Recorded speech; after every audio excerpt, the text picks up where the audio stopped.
Hey, fifth graders. Welcome back to another excerpt from Nowhere Boy. I'm going to read chapters 9 and 10 today.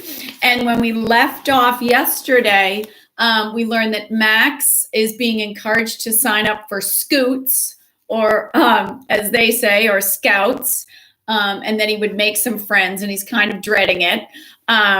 And we also learned that Amed is still staying in the basement. He's keeping track of the food that he's taking to feed himself, which says a lot about him. Even when he takes a piece of bread, he writes it down because he wants to pay them back. And we find that he's taking care of the orchids and he's tending to them, that his grandfather was a gardener. So we're getting glimpses of his life in Syria and of his family. And so we're going to pick up today. Oh, the other thing we learned, that in Max's family, his parents are fighting a lot. There's a lot of tension there, and it's causing the siblings to fight, which is perfectly normal. Sometimes it causes this tension in the family, causes siblings to fight, and sometimes it pulls them together and makes them closer. The other thing I wanted to mention is, you know that everything in a book is intentional. The choices that an author makes are intentional and they mean something. So the street sounded like it was the name of a person, Albert Jonart, and it's probably the French sounding, so Albert Jonart Street. And I'm just wondering who that is. That's the name of the street. It has to mean something. The author wouldn't just pull this name out of anywhere. So, does somebody want to do some research on that? Let me know. We can put it in the slide. Okay. So I'm going to start off with chapter 9, and we're picking up with Amed. As he regained his strength, Amed learned the family's routine. On weekday mornings, they were out of the house no later than 8:15, and no one was home till the mid-afternoon. This left him a good chunk of time in which to move the orchids upstairs to the living room for some better light, take a shower, gather some food, and record it on his list, wash his clothes, pet the cat, and even run up and down the stairs for exercise. I love him. He's so responsible. Just before the Seamaster struck 10, remember that's his watch from his dad, Amed would stop what he was doing and stand by the back door of the living room. Like clockwork, rain or shine, the children came out in the schoolyard for a 20-minute mid-morning break. Listening to the voices on the other side of the wall, he could close his eyes and imagine Jasmine was there, hopping from one chalk square to another during a game of Hajla, Hajle, L-A. I'm not sure I'm pronouncing that right. So I wonder what so he likes to go to the window and watch the kids at recess. And Jasmine, I assume, is his sister. Afterward, he would talk to the orchids. He remembered how his grandfather used to hold conversations with the roses in his nursery. They like to hear your voice, he used to say, to know you were there. So Amed told them about Baba, not about the night at sea or the war, but about a life in Aleppo before the war. Oh, he always used to join our football games in the street. He didn't care about being the only adult. He would cheer and shout louder than the rest of us. And when Nori was little, he used to let her pull his beard and play with his lips, even when he was trying to talk to his friends. He never told her, go away or stop. Jasmine and I used to go to the market with him, and he always gave us a few sips of fresh milk before he took it home to Mama to boil. Once I hit Jasmine for drinking too much milk. He was very angry. I told him it wasn't fair, that she was taking more than her share. Allah judges what is fair, he said. You must judge what is kind. I still remember how ashamed that made me feel. Fifth graders, I'm going to read that sentence again. That is a very powerful thing to write and to say. Allah is the Muslim word for God, okay? So I'm going to read that again. I told him it wasn't fair, that she was taking more than her share. Allah judges what is fair, he said. You must judge what is kind. I love that. I love that, fifth graders. I remember that. That is beautiful writing. At 3:35, the boy returned from school with a woman who sometimes spoke French. At 5:30, the girl's voice joined theirs, and at 6:30, the walls would shake as the front door opened and closed several times, and the voices of the English-speaking parents replaced the French woman's. The family normally went to bed by 11, which gave Amed another opportunity to go upstairs around midnight and eat some leftovers or take a banana. Ooh, that's risky. After updating his food log, he always said goodnight to the orchids. Even in their half-dead state, they were something existing with him. What was it that his grandfather used to say? Those who enjoy flowers enjoy the beauty of the world created by God. Oh, that's another great line. Let me read that again. Beautiful descriptive language. Those who enjoy flowers enjoy the beauty of the world created by God. But Wednesdays were hard. School was only a half day, and at 7:30, the cleaning lady came. Amed could hear her greet the family, and then her footsteps would come down the basement stairs to fetch the vacuum, which roared on and off overhead for the next 5 hours. At 12:30, she carried the vacuum back down to the basement, and shortly after, the boy arrived home. Stuck in the cellar, Amed did push-ups and squats or reviewed old football matches in his head to pass the time, but the hours dragged by. Weekends were even trickier. Sometimes the family was out all day. Other times, someone was always home. He tried to stash extra supplies for the weekend, but he was afraid of taking too much, and by Sunday, he was often restless and hungry. Kind of like being stuck at home for a few months, right? Fifth graders, you can get restless in this quarantine. By late September, Amed knew it was time to go. He had outstayed a welcome he didn't even have, but he still didn't have a plan. Even if he had had money, he knew he could never trust another smuggler. The only idea he could come up with was to sneak onto a train heading to Calais. One morning, when the family was at work and school, he opened the door to the patio for the first time and stepped outside. The sky was a dazzling blue, and fluorescent green parakeets improbably flitted over the garden. He wondered if they had once been pets. His mother had kept a parakeet. He pictured her stroking its silky green head. He could almost smell the laurel soap she washed with. He could almost hear the soft lilt of her voice as she sang the lullaby, Rima Tanam, Rima sleep, to Nori. There would be no garden in Calais. He had recently seen photos of the jungle in newspapers the family left in their recycling bin.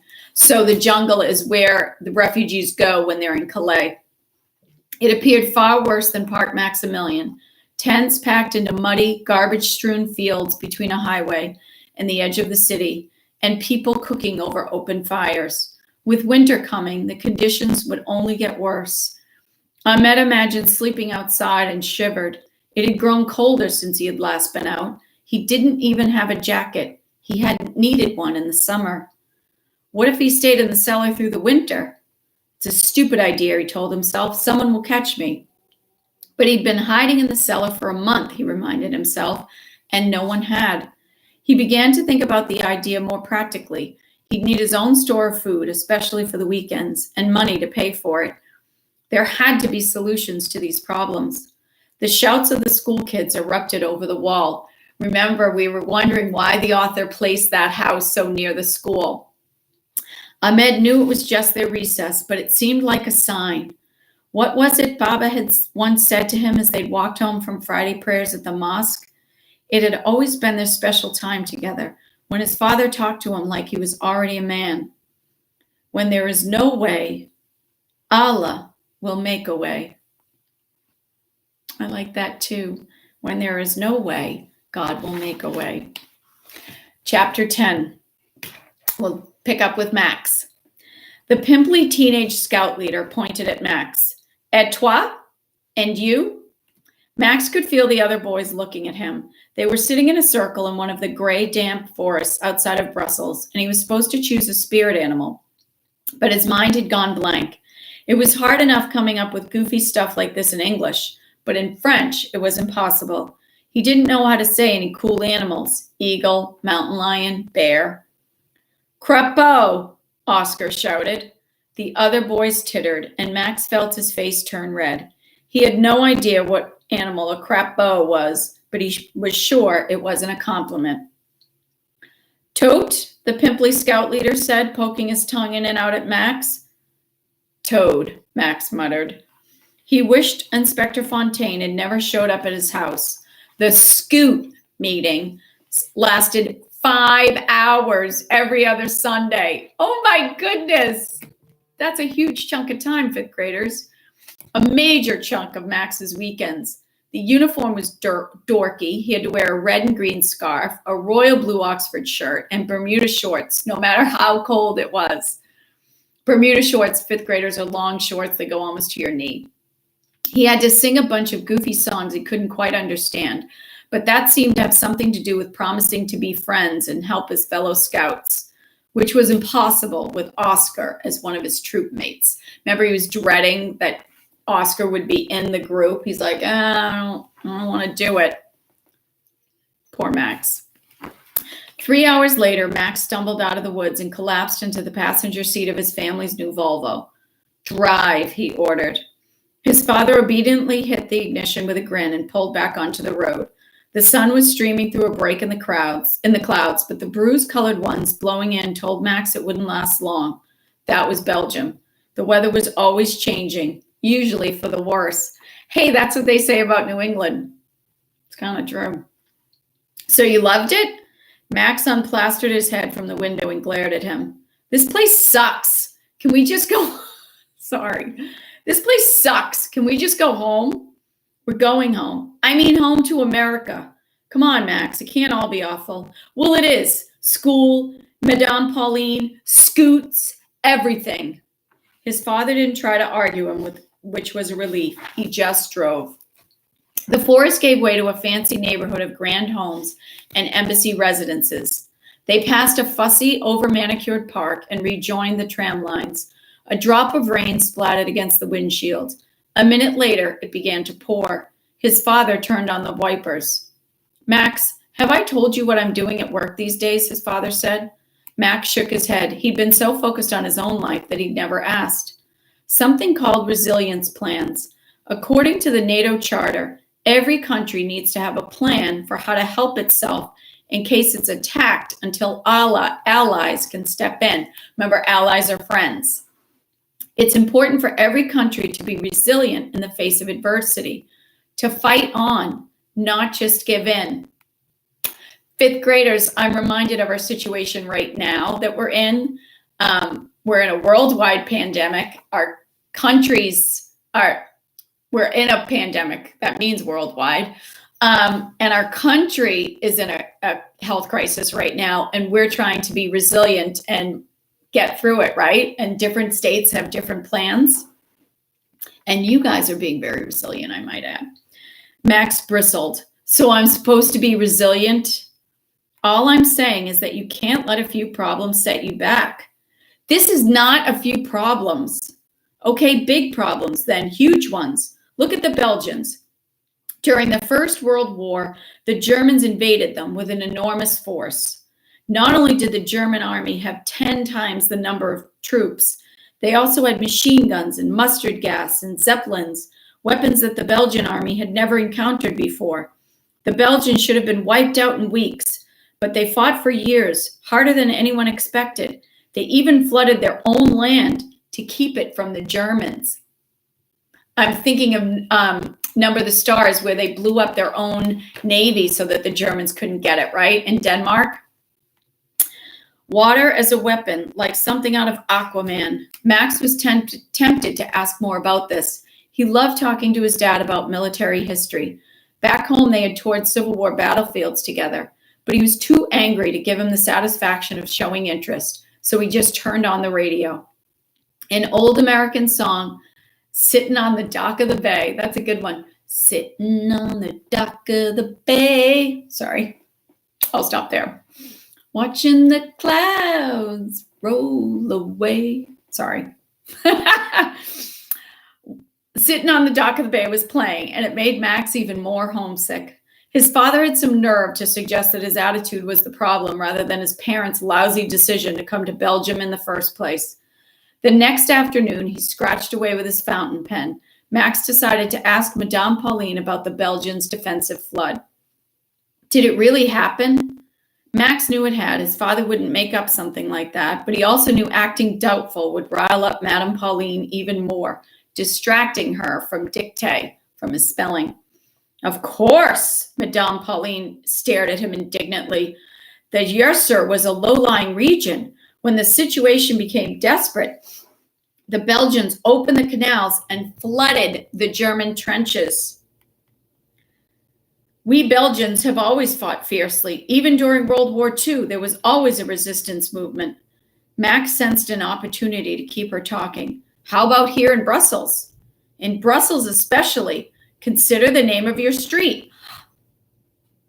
Guys, I'm telling you, I did not read ahead when I talked about the street name earlier. Albert Jonard? Jonard, Madame Pauline corrected, even though to Max's ear, she said it exactly the same way as he had. Do you know who he was? Max shook his head. He lived here during the war when the street was called Jean Linden, after the orchid grower. Oh, an orchid connection. Tropical orchids aren't native to Northern Europe, and it wasn't easy at first to keep them alive here. Max didn't say that they still seemed hard to keep alive, at least for his mom. She had bought them compulsively soon after they'd arrived in Brussels, only to have all the flowers shrivel and fall off the stems a few weeks later. When school had started, she'd gotten rid of them and bought the cloth orchids instead. Jonard forged work papers so Belgians wouldn't have to go to Germany and work for the Reich. The Reich is the German government, Adolf Hitler's government. And he hid a Jewish boy, a classmate of his son named Ralph Mayer. So, fifth graders, during World War II, Albert Jonard hid a classmate.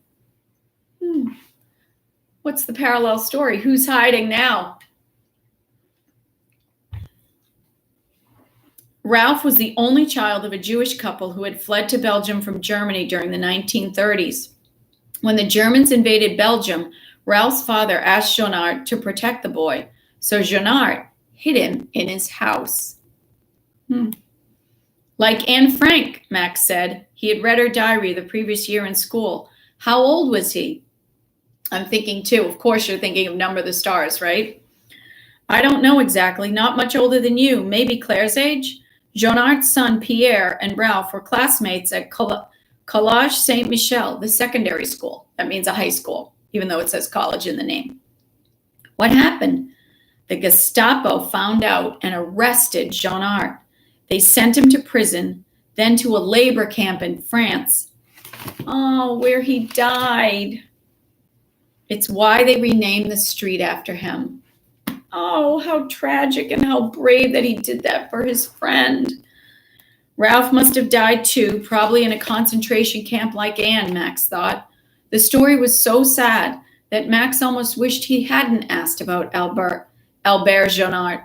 But then he would still be struggling to figure out the difference between toi, tra, and twat. So toi, trois, and toit.